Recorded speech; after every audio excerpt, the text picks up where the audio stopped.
Okay, Chamika, I just got a question. You guys are in DC too. If you've not lost your job, she's asking, should you continue to focus aggressively on paying debt? This is a fabulous, fabulous question, Shamika. Thank you so much, because I'm sure other people are in this situation. So it's really great that you asked it. Here's my approach on this. If you are continuing to pay off debt and you are not worried about your income over this period, then you can, as long as, now this is a huge as long as, so I want everyone to hear me. If I were typing this, I'd be typing in all caps and in bold. As long as you've got $3,000 to $5,000 of cash for things that break down, a chipped tooth, a new set of brakes on the car, a roof leak, whatever it is, and you've got at least 3 months of your expenses in cash and cash equivalents in case your job turns out to be less secure than you thought when you first typed in this question. So if you're in that situation, you've got your emergency savings and you've got your oopsie savings or your rainy day savings, then yes, go ahead and continue to pay down the debt. Just like the United States, man, we've got to continue to pay down that debt so that it does not get in front of us. Now, if you have student loans, they are on a break until September 30th. You are not adding to the interest. You are not getting any penalties. So ride that out. Any money that would have gone to student loans, these are only federal student loans, by the way, not private student loans. I hope everyone heard that. Any money that would have gone to your federal student loans can now be diverted to other debt, credit card debt, other non-federal student loans, whatever it is, if you're in that situation. So think about it. The other thing to do with that student loan money is to hoard cash with it so that you make sure you have your all important emergency fund. So somebody is texting me. Okay. Yeah.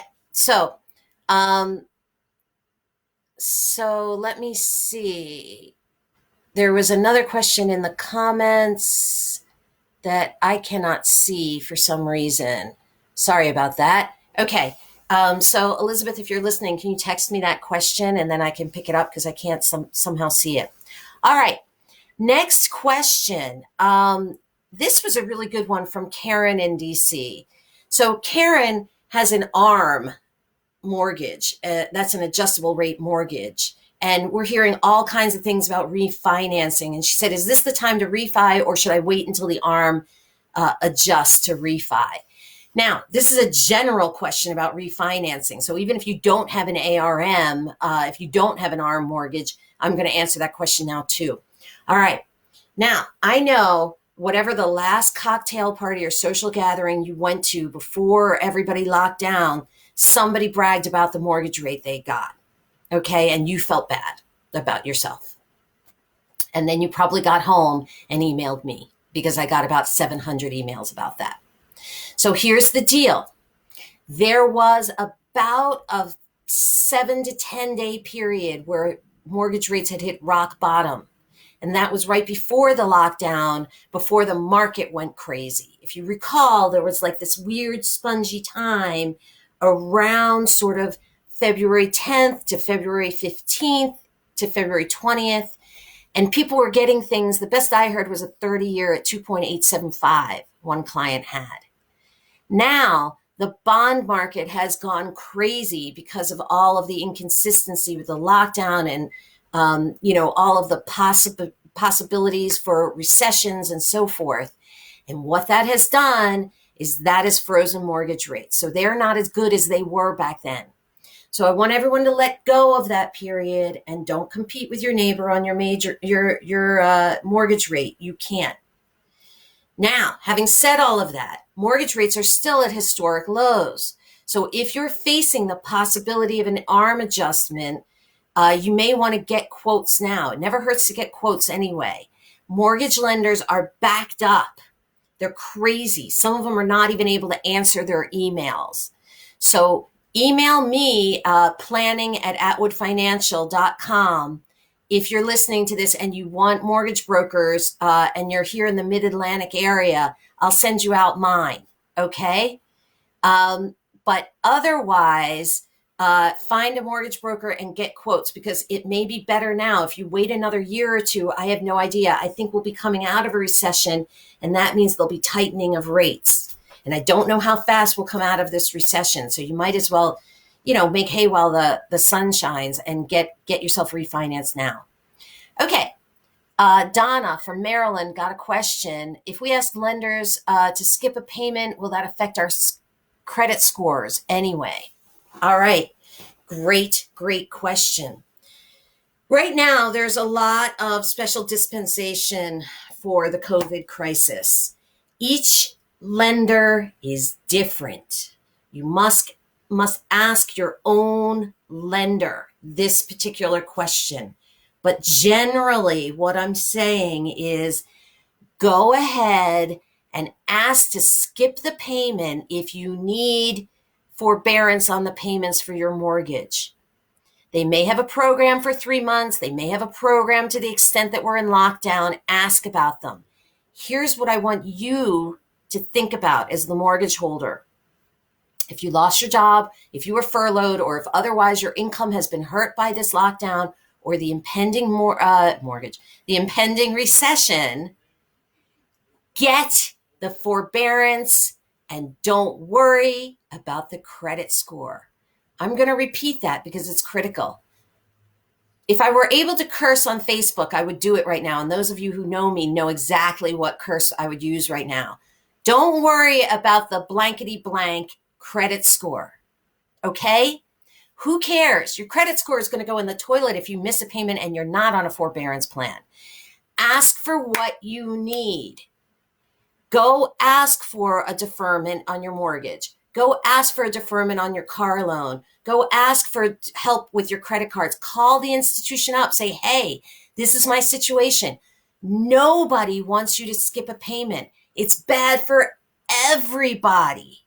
So do whatever you can do to avoid that situation, and don't worry about your credit score, because your credit score is going to take a beating if you miss that payment. So do everything you can. The priority should be being on a plan and doing whatever you can to service whatever debt you must service.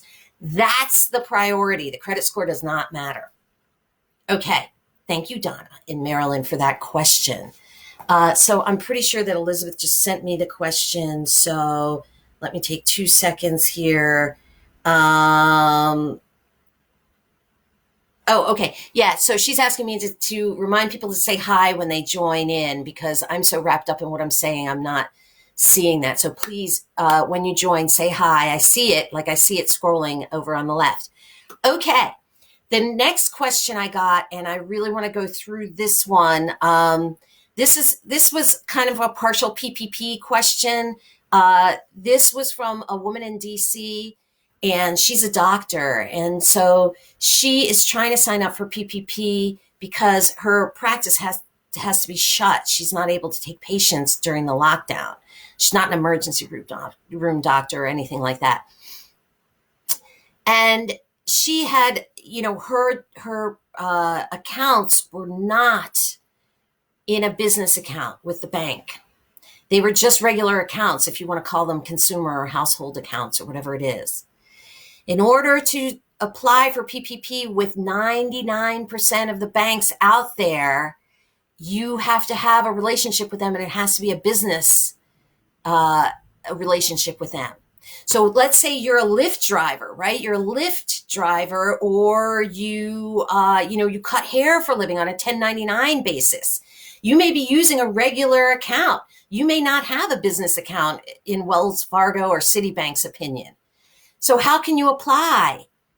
How do you apply for PPP? Again, that's the Payroll Protection Program. How do you apply for it? Okay. So there are lists out there, and I'm going to ask Elizabeth to post them on our Facebook page. One was by money.com, and they list all the banks and what the registration, what the application procedure is. But here's what I'm going to suggest that you do if you're caught in that situation. If you were working with me, I'm sure I had you set up a SEP IRA or a solo 401k. If you have a SEP IRA or a solo 401k in the business's name set up with, I don't know who, Vanguard, Schwab, Fidelity, TD Ameritrade, B of A, Wells Fargo, any of those guys, call them up and apply that way. Okay? Try to apply that way. You can probably at least attempt to apply through anything that has your business's name on it, even if it happens to not be an actual checking account. Right? Any port in a storm, go find out. I know Fidelity will do it. So I bet you if Fidelity's doing it, Schwab and Vanguard are doing it. And if that's the case, then probably TD Ameritrade's doing it. You know what I'm saying? Like T. Rowe Price, all those guys who do those things typically. And Elizabeth just posted that money list. So thank you for that, Elizabeth. So you should find another way to apply if you're caught in a technicality. Also on that money list, there are some institutions that work directly with the SBA. They work directly with the SBA, and therefore they don't need you to have an account. So find them. If I remember correctly, I think they have an asterisk next to their name. So take a look. There are other ways for you to get this money. Okay, so we have 4 more minutes. I want to hit 2 questions that I got. This one was from Matt in Louisiana. You know, especially sort of my younger crowd, you guys are like still chatting all the time, and everyone's talking about how they're making money in this situation. And so he asked me, should I be buying cruise lines or airline stocks right now? So let me take 1 minute and just address this, please, because I've gotten several other questions on this. So I think other people are probably wondering about this. Okay. No is the answer. First of all, I never recommend individual stocks for anybody unless they have some little pot of money that they're kind of gambling with and they don't mind losing all of it. And that's a very different equation. With your retirement, with your plain vanilla brokerage account that you plan to have as savings and use as savings, either emergency savings or you're saving for a down payment on a house or whatever you're doing, no, this is not gambling money. And right now the cruise lines and the airlines are gambling. Why? Okay. There will be cruise lines that don't make it out of this crisis for very obvious reasons, right? If they go bankrupt, what are you going to do? Right? If nobody buys them out, that stock is going to be worthless and you lost. The airlines, although probably they will go into administration as opposed to just fully going bankrupt, or they'll be bought up by larger airlines.